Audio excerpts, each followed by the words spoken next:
Hello guys, good morning, have a nice day.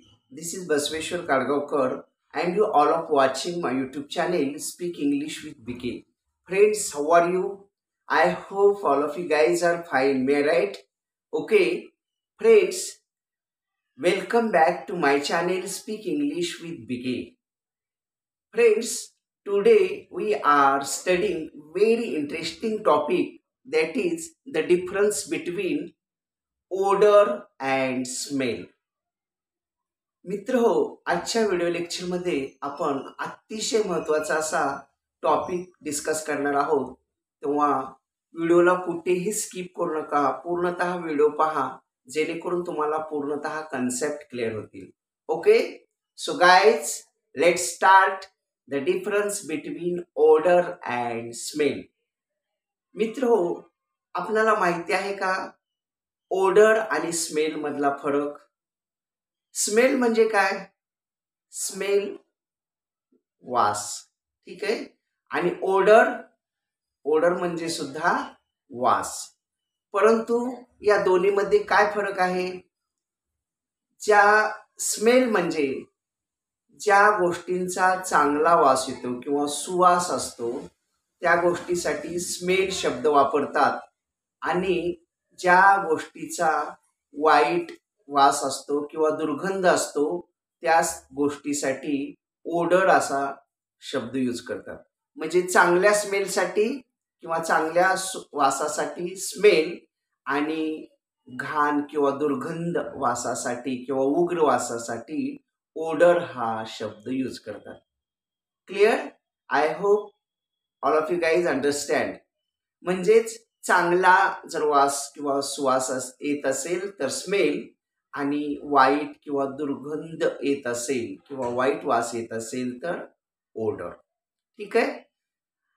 त्याचबरोबर काही ठराविक शब्दांच्या सुवासासाठी किंवा वासासाठी वेगळे शब्द आपण यूज करतो इंग्लिशमध्ये विशेषतः.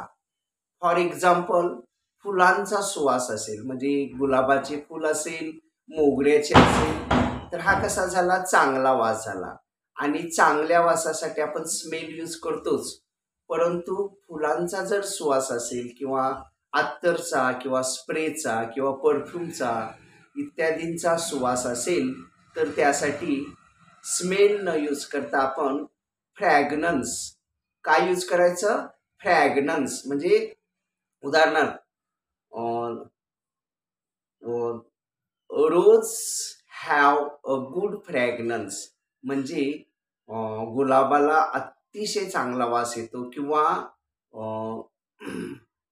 The spray have a good fragrance, म्हणजे स्प्रेला किंवा अत्तराला चांगला वास असतो किंवा सुवास असतो. तर स्प्रे किंवा फुलांचा वास किंवा सुगंध अत्तराचा असेल तर त्याच्यासाठी स्मेल न यूज करता फ्रॅग्रन्स हा शब्द यूज करायचा. Got it? समजा आपण अगरबत्तीचा सुवास, अगरबत्ती म्हणजे आपण देवाजवळ किंवा मंदिरात जी अगरबत्ती ओवाळतो तर त्या अगरबत्तीचा सुगंध असतो, तर त्यासाठी इन्सेन्स, त्यासाठी कुठला शब्द यूज करायचा? स्मेल न म्हणता इन्सेन्स. इन्सेन्स म्हणजे सुगंध, परंतु कशाचा? उदबत्तीचा.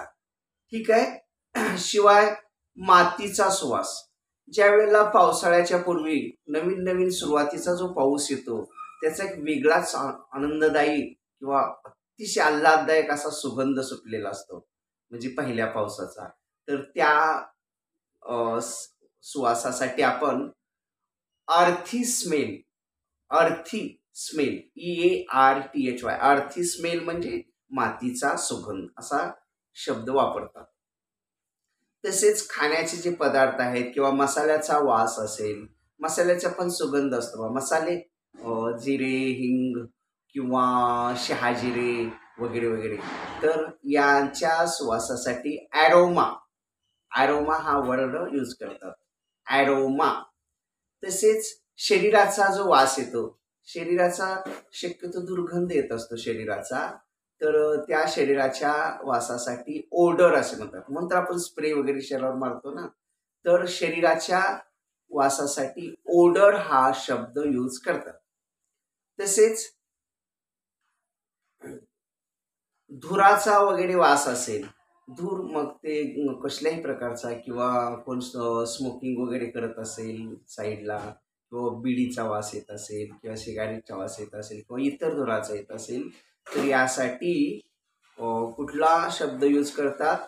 Smoky Oder. स्मोकी म्हणजे अ, जे बिडी वगैरे ओढतात त्यांच्यासाठी हा. आणि ओडर, स्मोकी ओडर म्हणजे असं धुराचा वास. ओके.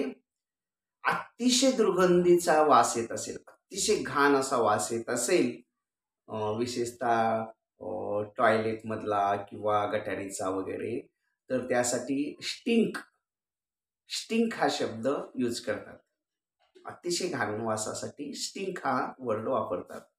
सडलेल्या भाज्या असतील किंवा कुचकट किंवा सडकट किंवा सडलेला असा जर वास येत असेल, तर त्यासाठी पुट्रीड पुट्रीड असे म्हणतात.